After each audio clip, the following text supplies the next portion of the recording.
নমস্কার বন্ধুরা, টুসির হেসেলে সকলকে স্বাগত। আবারও চলে আসলাম নতুন একটা রেসিপির সাথে। তো ভিডিওটি শেষ অবধি দেখতে থাকুন। আজকে দেখাবো পনিরের খুব সাধারণ একটা রেসিপি, নিরামিষভাবে রান্না করছি। চলুন দেখে নিই কীভাবে পনিরটাকে রান্না করি। আমি লুচির সাথে খাবো বলে পনিরটাকে খুব ছোট ছোট করে কেটে ওটাকে ভেজে নিয়েছি। আপনারা চাইলে একটু বড় বড় করে কেটে নিতে পারেন।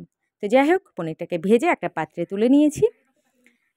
এখানে আমি কাজু, চালমগজ আর কিশমিশটাকে বেটে নিয়েছি। এখানে টমেটো, আদা, লঙ্কা এটাকেও পেস্ট করে নেব। ক্যাপসিকামগুলোকে স্লাইস করে এখানে কেটে নিয়েছি। তো পনির ভাজা তেলের মধ্যে আমি তেজপাতা, গোটা জিরে আর গোটা গরম মশলা ফোড়ন দিয়ে নিলাম। এরপর নাড়াচাড়া করে বেটে রাখা মশলাটা দিয়ে দেব। এরপর মশলাটাকে দিয়ে কষিয়ে নেব। কিছুটা কষিয়ে দিয়ে দেব বেটে রাখা কাজু, কিশমিশ আর চালমগজ, ওই পেস্টটা দিয়ে দিলাম। এরপর ওটাকে দিয়ে আবারও ভালো করে কষিয়ে নেব। তো ভালো করে কষিয়ে নিয়েছি। এরপর এর মধ্যে দিয়ে দেব পরিমাণ মতন লবণ।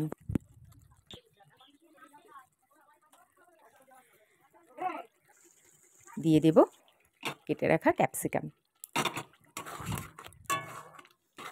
তো ক্যাপসিকাম দিয়ে এটাকে আবার একটু নাড়িয়ে চাড়িয়ে এর মধ্যে দিয়ে দেব এরপর ভেজে রাখা পনিরগুলো। পনির দিয়ে এটাকে আবারও ভালো করে একটু কষিয়ে নেব। কষিয়ে নিয়েছি। এরপর দিয়ে দেবো এর মধ্যে পরিমাণ মতন একটু জল। খুব বেশি জল দিইনি, যেহেতু আমি লুচির সাথে খাবো।